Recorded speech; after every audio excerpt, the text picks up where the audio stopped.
नमस्कार, आप देख रहे हैं सीओ लाइव 24 व्हाट्सएप बुलेटिन। मैं हूं विमल राय। आइए नजर डालते आज की प्रमुख सुर्खियों पर। चुनाव आयोग ने 4 राज्यों में चुनाव की घोषणा कर दी है। मध्य प्रदेश, छत्तीसगढ़, राजस्थान और मिजोरम में चुनाव के लिए आचार संहिता आज 6 अक्टूबर से तत्काल प्रभाव से लागू हो गई है। मध्य प्रदेश और मिजोरम में 28 नवंबर को विधानसभा चुनाव होंगे।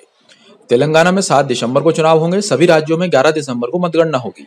मध्य प्रदेश की सभी 230 सीटों के लिए एक ही चरण में चुनाव होंगे। वहीं छत्तीसगढ़ में 2 चरणों में चुनाव होंगे। राज्य में मौजूदा विधानसभा कार्यकाल 7 जनवरी 2019 को खत्म हो जाएगा। मुख्य चुनाव आयुक्त ने प्रेस कॉन्फ्रेंस शुरू करने से पहले मीडिया से समय बदलने पर माफी मांगी। उसके बाद उन्होंने 5 राज्यों में होने वाले चुनाव को लेकर चुनाव का टाइम टेबल प्रस्तुत किया। उन्होंने कहा कि छत्तीसगढ़ में 2 चरण में चुनाव होंगे, बाकी के राज्यों में एक ही चरण में चुनाव करवाए जाएंगे। 15 दिसंबर से पहले मध्य प्रदेश, राजस्थान, छत्तीसगढ़ और मिजोरम में एक साथ चुनाव होंगे। मुख्य चुनाव आयुक्त ओपी रावत ने कहा कि चुनाव लड़ने वाले उम्मीदवारों के हलफनामे के नियमों में भी सुप्रीम कोर्ट के निर्देशों के मुताबिक बदलाव किया गया है। उम्मीदवारों को उन विज्ञापनों के बारे में बताना होगा जो उन्होंने अपने के खिलाफ दर्ज आपराधिक मुकदमों के संदर्भ में मीडिया में प्रकाशित करा है। मध्य प्रदेश में 28 नवंबर को मतदान होगा। नामांकन दाखिल करने का आखिरी दिन 9 नवंबर रखा गया है। वहीं नामांकन पत्र की जांच का आखिरी दिन 12 नवंबर तय किया गया है। नाम वापस लेने की आखिरी तारीख 14 नवंबर होगी। चुनाव का परिणाम 11 दिसंबर को आएंगे। मुख्य चुनाव आयुक्त ओपी रावत ने बताया कि चुनाव की तारीखों के ऐलान के साथ ही मध्य प्रदेश में चुनाव आचार संहिता लागू हो गई है। इन चुनावों में वीवीपैट मशीनों का इस्तेमाल होगा। मुख्यमंत्री शिवराज सिंह चौहान के बुंदी विधानसभा क्षेत्र नरसुलगंज के स्थानीय नेताओं की घोषणाएं मात्र दिखावा है। ऐसा ही एक मामला सामने आया है जिसमें 7 अक्टूबर 2017 को नगर के मिलन मैरिज गार्डन में आयोजित संभाग स्तरीय पावर लिफ्टिंग प्रतियोगिता समापन अवसर पर भाजपा के नेतागण उपस्थित हुए, जिन्होंने प्रायोजक के रूप में खर्च में राज्य स्तरीय प्रतियोगिता नरसुलगंज में आयोजित करने की घोषणा की थी। 18 मई 2018 से 30 मई 2018 तक नगर में 3 दिवसीय प्रदेश स्तरीय प्रतियोगिता वेलफेयर सोसाइटी के द्वारा आयोजित की गई थी, जिसमें प्रदेश के 600 से अधिक खिलाड़ी एवं निर्णायक गण सहित भाजपा के नेतागण शामिल हुए थे। प्रतियोगिता आयोजित में 4,85,000 रुपए का खर्च आया था, जिसमें से 1 लाख रुपए की राशि आयोजन समिति को मिल चुकी थी, जबकि शेष राशि के लिए भारतीय जनता पार्टी नरसुलगंज के नेताओं के द्वारा आश्वासन दिया गया था कि प्रतियोगिता आयोजित करने की जो भी राशि की लागत लगी है, उसकी शेष राशि 15 दिनों के अंदर नरसुलगंज पावर लिफ्टिंग वेलफेयर सोसाइटी को दे दी जाएगी। मगर 3 माह से अधिक समय बीत चुका है, आज तक शेष राशि का भुगतान नहीं किया गया है। वहीं आवेदनकर्ता योगेश पवार ने बताया है कि मैं एक छोटा सा किसान का लड़का हूं। मैंने रिश्तेदारों एवं दोस्तों से पैसे उधार लेकर कार्यक्रम आयोजित कराया था। कार्यक्रम के बाद भी 2 बार स्मारिका को नेताओं के कहने पर बनवाई गई थी, जिसका विमोचन मध्य प्रदेश के मुख्यमंत्री माननीय शिवराज सिंह चौहान एवं भारतीय जनता पार्टी के नेताओं के द्वारा किया गया था।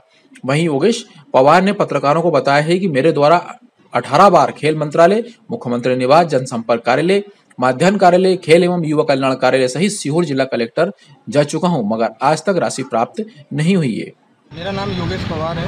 आज आपने आवेदन दिया, किस संबंध में आवेदन दिया? ये हम लोगों ने 18 मई को राज्य स्तरीय पावर लिफ्टिंग प्रतियोगिता का आयोजन किया था और ये आयोजन भारतीय जनता पार्टी के जो स्थानीय नेता है उन्होंने हमको आश्वासन दिया था कि आप प्रदेश स्तरीय प्रतियोगिता करवाइए, जिसमें जो भी खर्च होगा उसका भुगतान भारतीय जनता पार्टी के द्वारा किया जाएगा।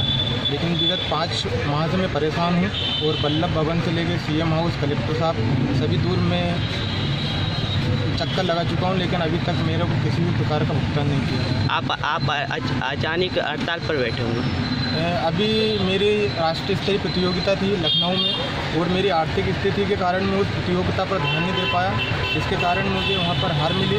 और आगामी वर्ष में इसी साल मेरी और भी प्रतियोगिता है लोनावाला महाराष्ट्र में और उत्तराखंड में मेरी प्रतियोगिता है। उसकी तैयारी करने के लिए मेरे पास आर्थिक स्थिति से मैं बहुत कमज़ोर हूँ।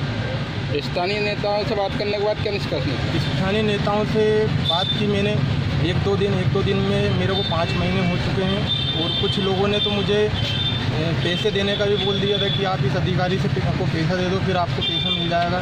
मैंने वल्लभ भवन में कुछ अधिकारियों को पैसा भी दिया है फाइल बढ़ाने के लिए, लेकिन उसके बाद में भी मुझे किसी तरह की राहत राशि नहीं मिली। आपका प्रदर्शन कब तक जारी रहेगा? जब तक मुझे जो कार्यक्रम में जो लागत राशि लगी थी वो नहीं मिलेगी, तब तक मैं इसी तरह का धरना देकर बैठूंगा।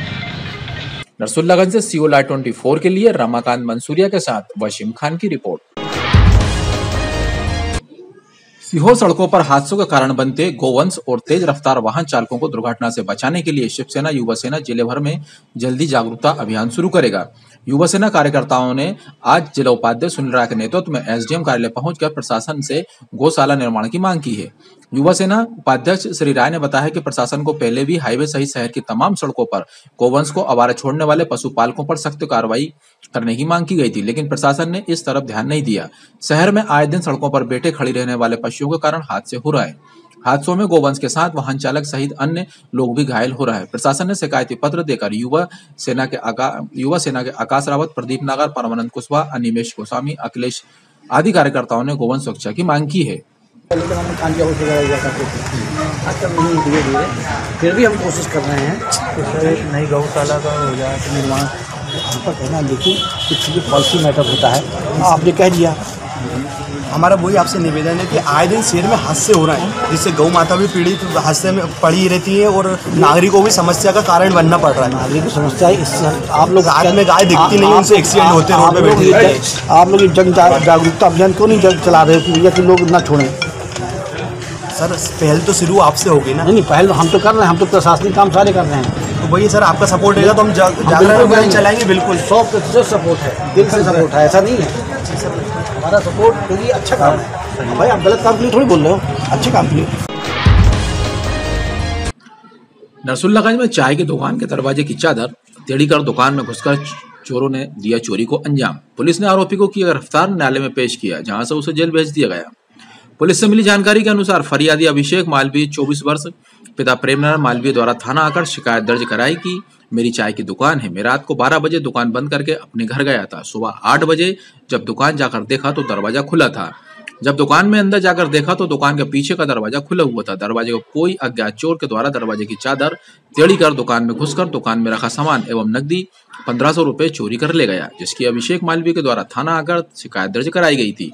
वहीं पुलिस के द्वारा अज्ञात चोर की तलाशी की, तभी आरोपी हनीफ उर्फ हन्नू निवासी काजी मोहल्ला को गिरफ्तार कर न्यायालय में पेश किया गया, जहां से उसे जेल भेज दिया गया। हमारी और भी खबरें देखने के लिए आप हमें लॉग इन कर सकते हैं www.siyourlight24.com या आप हमें व्हाट्सएप पर भी ज्वाइन कर सकते हैं। हमारा व्हाट्सएप नंबर है 9300635960। खबरों में अभी इतना ही।